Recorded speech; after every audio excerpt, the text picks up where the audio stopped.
Nangangailangan ka ba ng simple pero epektibong paraan para mapalakas ang iyong tiwala sa sarili at mabawasan ang stress? Huwag ka nang maghahanap pa. Narito ang hydrotherapy, ang susi para sa mas malusog na isip at katawan. Ngunit ano nga ba ang hydrotherapy?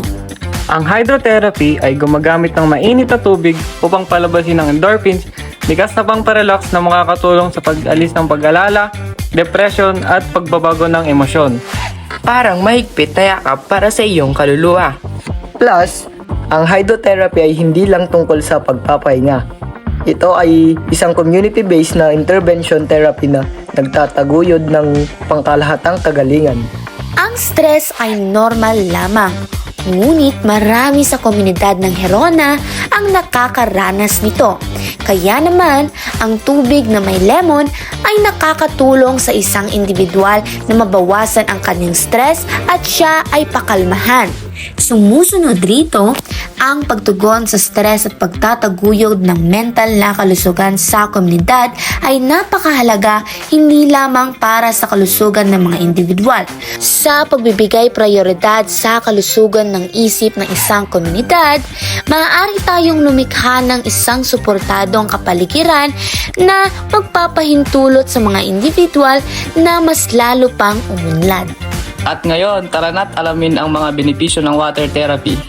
Sa pamamagitan ng paglubog sa iyong sarili sa maligamgam na tubig at pag-inom ng tubig na may lemon, hindi mo lang pinapakalma ang iyong mga kalamnan.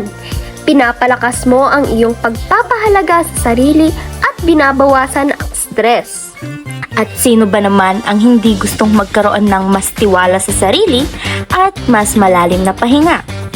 Maraming pag-aaral ang nagpapatunay na ang hydrotherapy ay nakakapagpabuti sa kalusugan ng isip, pagganap sa eskwela at pangkahalatang kaginhawaan.